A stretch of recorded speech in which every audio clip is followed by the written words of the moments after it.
right, good morning and welcome to VOP This Morning. I'm Moses Humphrey, and with me, of course, is Esther Machuku. Now, President Bola Tinubu has eventually written the House of Representatives seeking 500 billion naira for subsidy palliatives. Now, that's the story that we'll be looking at this morning. Plus, Lagos State House of Assembly has demanded a constitutional amendment to accommodate state police. Now, these two topics are on our radar. In the meantime, you know how we do it. We'll go into the papers, take a look at some headlines that made it to the cover page of some newspapers, and afterwards we'll get into the conversation proper. Well, joining me to delve into the dailies this Wednesday morning, I beg your pardon, it's Thursday. So, it's Thursday morning. I have Cyril Abaku, VOP analyst. Welcome. Good morning and welcome, Cyril. Good morning, Moses. All right, without wasting further time, let's go into the papers now. From the Daily Trust, we have the banner headline, "Bring all on board to end killings." Now, this is how it goes. Chief of Army Staff to Plateau Governor, "Bring all on board to end killings," says dialogue, vital solution.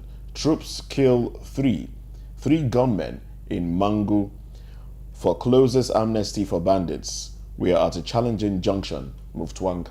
All right, now when you go on top of that, when you have Tinubu writes reps seeks 500 billion naira for palliatives. Now that's, of course, one of the topics we're looking at this morning.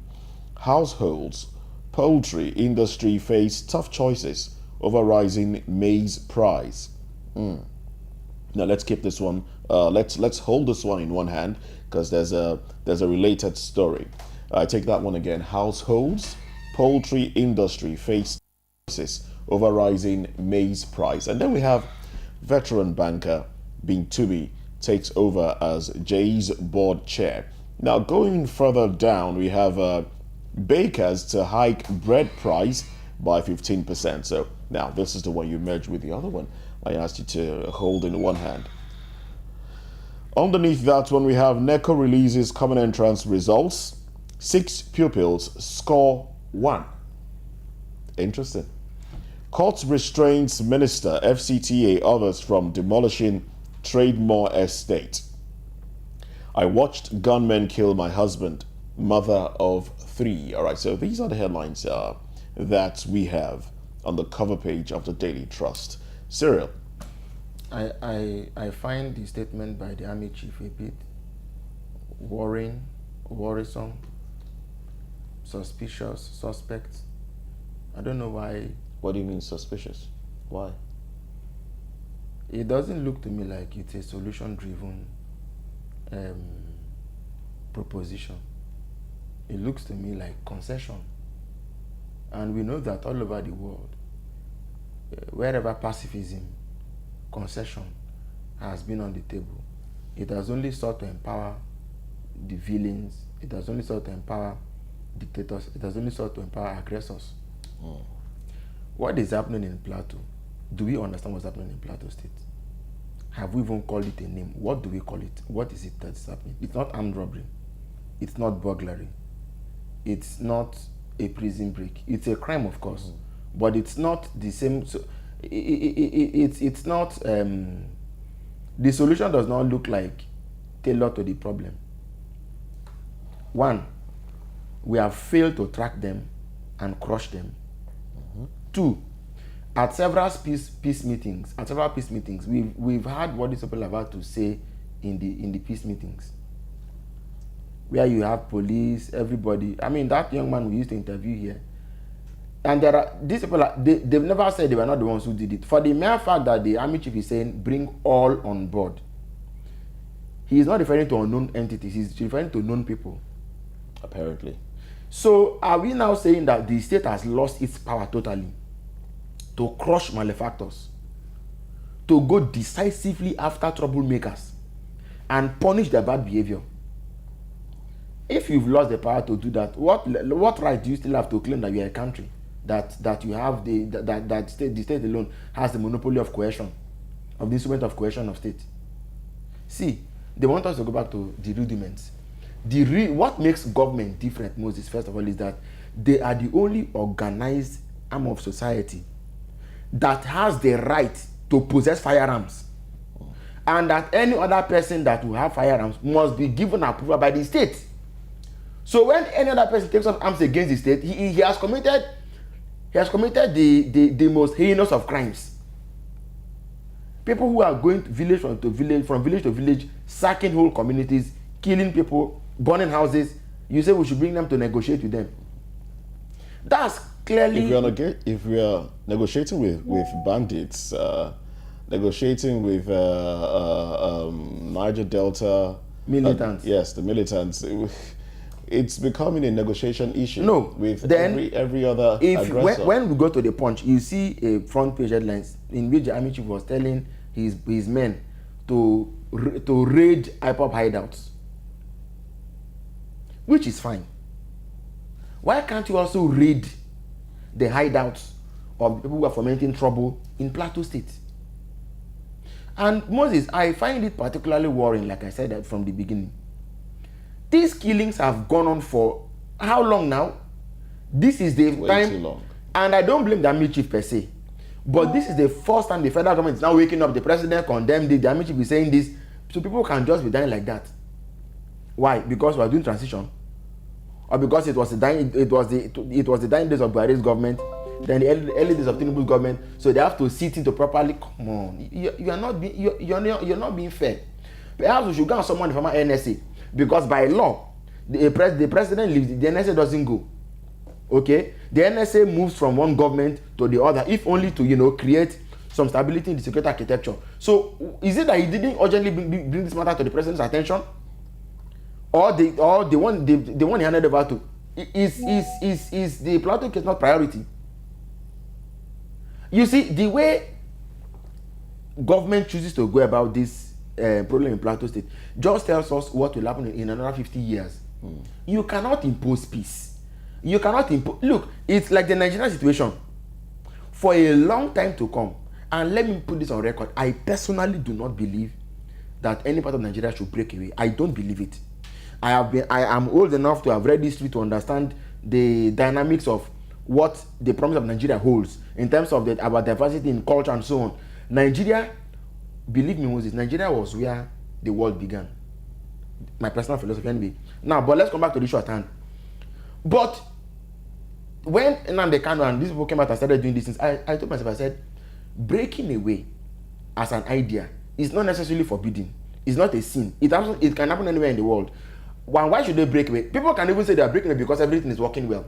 They can say, I have been in employment in this company for 10 years.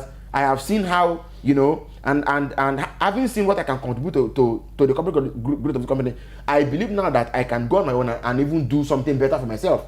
It's a possibility. And the person can say, I've been here now 20 years and I've not, and I don't think I'm making any progress in my career and I'm walking away.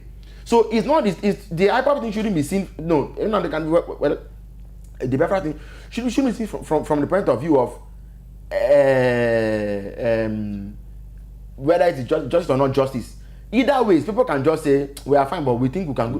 But the fact that we can't think freely, we can't live freely, we can't walk freely, we can't associate freely, I think that kind of thing in itself, when your association in a union is imposed on you, it can't be fair, it can't be just, it can't be peaceable.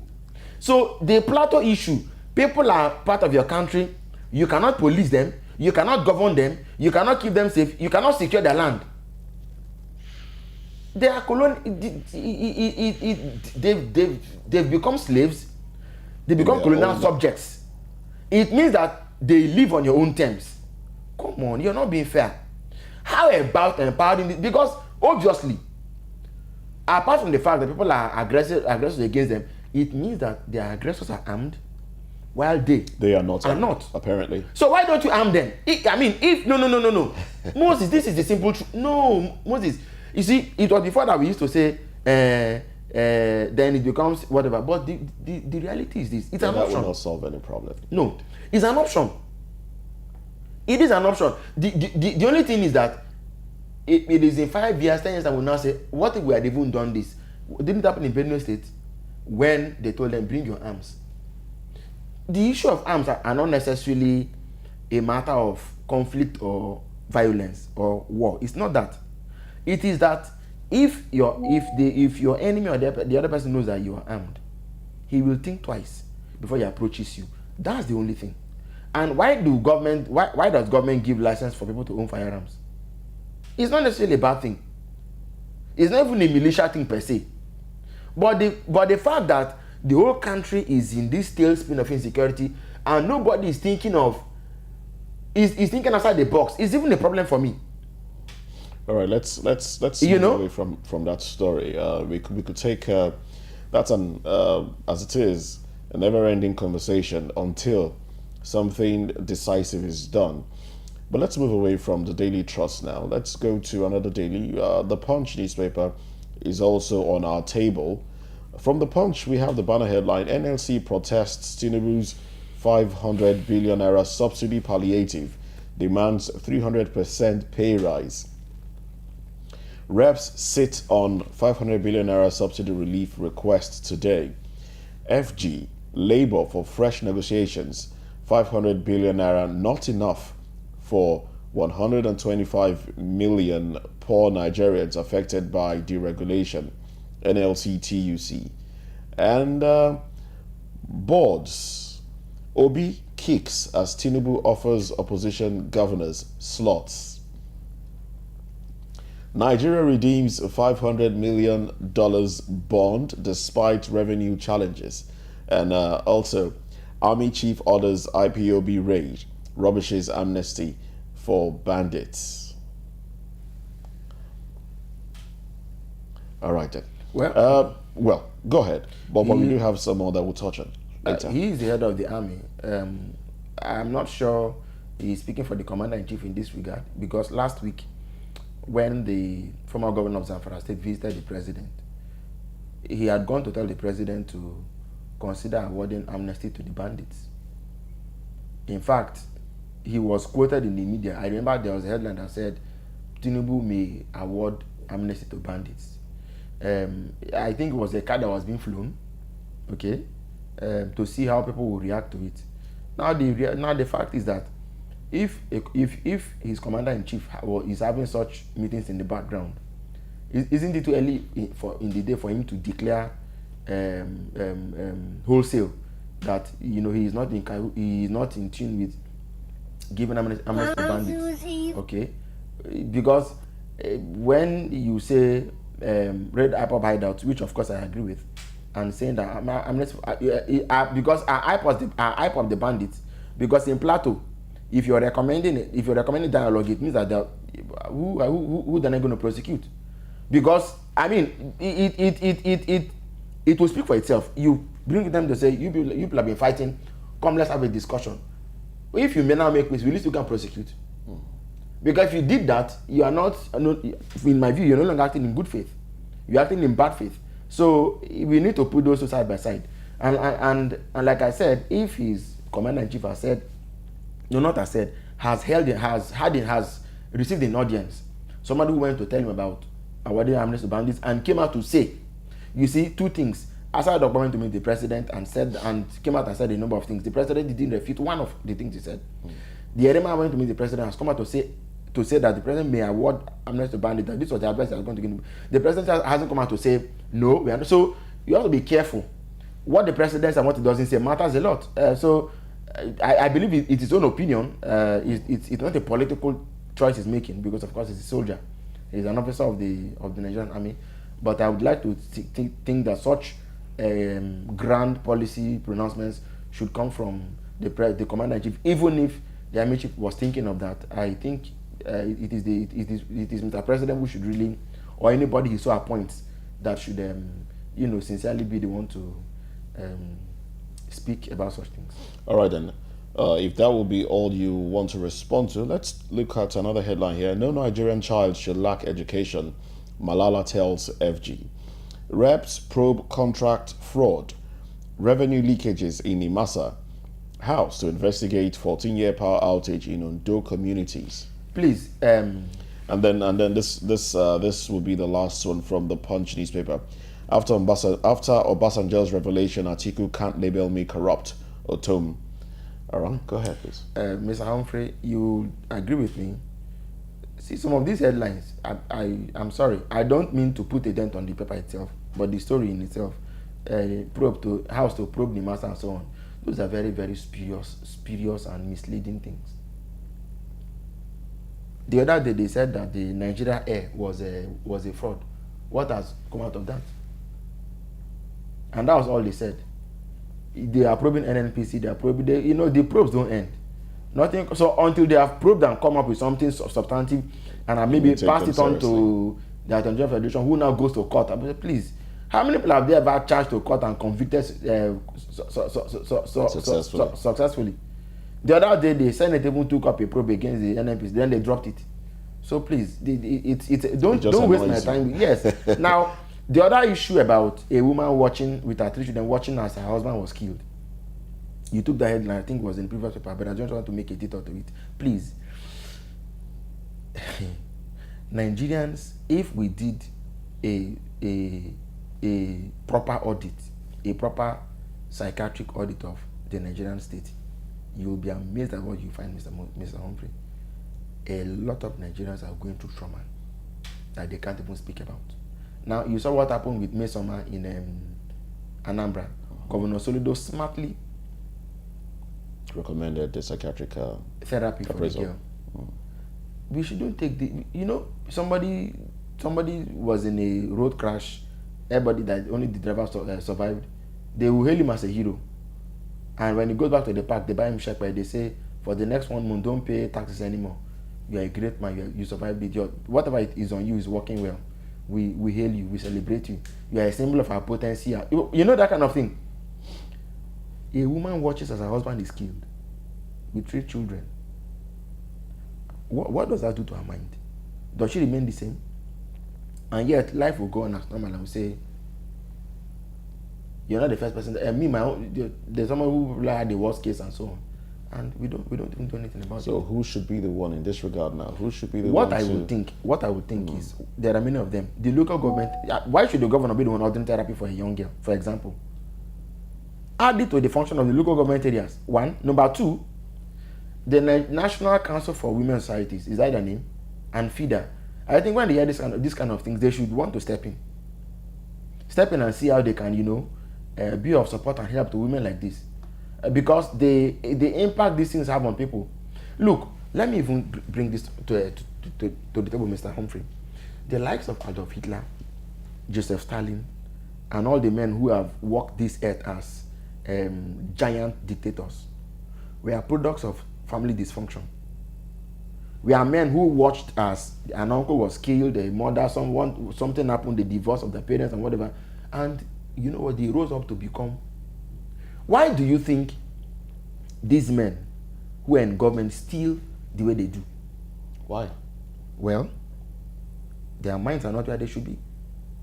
We need to go and find out what exactly took their minds to that point, brought their minds to that point. So psychiatric attention is not a stigma. It's not a bad thing, really. It's not. I think that's the first thing that we should deal with. The fact that people stigmatize when they hear about a psychiatric evaluation being done on anybody. A stigma automatically. A football player, a striker in Europe, hasn't scored for 10 consecutive matches. He feels depressed. He seeks psychiatric attention. There are team psychologists who tell them, look, the reason you've not scored is not because they put them through the whatever, and now say, okay, when you go back to the field, focus on doing this. And you'll be amazed, in the first 2 matches he scores a goal. It boosts his confidence level, is motivated. So I want to appeal to government. We need to move past the way we've done things in the past 50, 60 years. Times are changing, and we must make sure that we cater to our people more than to things. All right, then. Yes. We do have another daily. I want to touch on everything before we call it today this morning. Now, from the Nation newspaper, Tinubu, remedy for subsidy withdrawal, hardship, remedy for subsidy withdrawal hardship soon. President asks lawmakers to approve 500 billion naira palliative cash. All right. And then on top of that one, T-shirt Jade's wearing lawmaker sent out from House of Reps chamber. I think he wanted to change the status quo. Ladoja takes on Makinde Olubadan, Obas over stool. CBN directs payment of dollar receipts in Naira. Vandals remove fittings on second Niger bridge. Nigeria fully redeems $500 million Euro bond. All right. And also we have right here underneath, we have investors' confidence now boosted, says NGX. Listed companies to get fiscal incentives. Federal government, states to partner on electricity. Only 53% of electricity capacity utilized, says Commission. Reps slam BEDC for blackouts in Ondo South councils. All right. And also we have from the Guardian, I beg your pardon, from the Guardian, we have tough times for students. Parents at schools hike fees by 200%. That's in inflation and higher education. And then when you go further down, we have Tinubu writes reps for 500 billion naira to cushion subsidy removal impact. Amid $1 billion legacy debts, Nigeria pushes for $12 billion revenue. 10 gas FIDS. Ladoja takes Makinde Olubadan, 10 others to court over Ibadan chieftaincy law review. Vandals steal second Niger bridge fittings. All right, so these are the headlines that we have in these two dailies. That's the Nation newspaper and the Guardian. Well, would that be? Is there any you want to respond to? Because we've taken most of these headlines from other dailies as well. Maybe just a few that we haven't touched on. Oh well, it's the Nigerian thing all over again. Sometimes you wish that when you come to the headlines, you see something new that tries to elevate the mind and take us in a new direction in terms of government policy ideas, in terms of new things. But sadly, it's not always the case. For example, students who are participating in NECO scoring 1 over 100. Well, that score perhaps isn't necessarily the student's burden anymore. I think it may be something that we now need to trace back to their teachers, because there's a way. No, but of course it's true. It's true. Go to the Minister of Education. If we are doing our work well, we need to be asking, were they not prepared? What was their assessment in class like before they came to sit the examinations? Were they even fit to be in schools, really? So somebody should. Why is it that in university they say, okay, if you continue to fail at a certain rate, you cannot continue the program? So we need to go back and check what's the reason why they are performing this way. The question is, how do they even get to the point where they have to write NECO? I mean, to write NECO, exactly. you have to pass through. Exactly. Is it JSS 1, 2, 3, SS so 1, it 2, to be asking the teachers and 3 maybe, and the school, if they've been scoring 100, 70, 80, and they scored. Have they been scoring 1? They cannot suddenly come and score 1 in WAEC. It's not. It means they didn't even write anything in NECO. Sorry, in NECO. The question is, what did they really, what? There must be a story around it. It's not all that.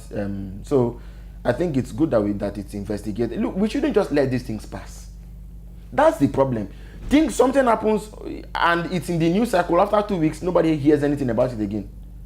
It shouldn't be this way. Frankly, shouldn't. There should be an ongoing. It's the Nigerian thing.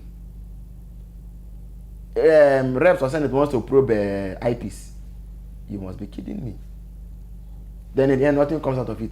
You cannot point to how we are progressing based on past failures. You really don't see that in Nigeria. Okay? So I think we must borrow a new leaf, and we must turn a new leaf. Yes. We simply have to do that. We've been borrowing a lot, so it's I understand if that if that's interfering with no, so yeah, but we must turn a new leaf and tell ourselves that we're not where we are supposed to be, and that we can do much better, we can do way better. I believe that Nigeria has come of age and must determine a new philosophy of state. How do we want to organize ourselves as a society?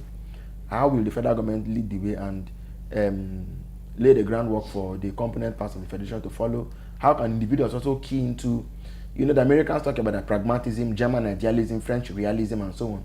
Nigeria does not seem to have what holds it up. What's our common denominator is, and that's why you continue to find people massively feeling isolated and wanting to left out. Yeah, all right, and wanting to japa, So well, that's about all we can take on the newspaper review segment of the show. Now we're going into the major talking points. Up next on VOP this morning, succor may be on the way for Nigeria's poor as President Tinubu finally seeks parliamentary approval to disburse 500 billion naira as subsidy palliatives. Let us get into that conversation when we return.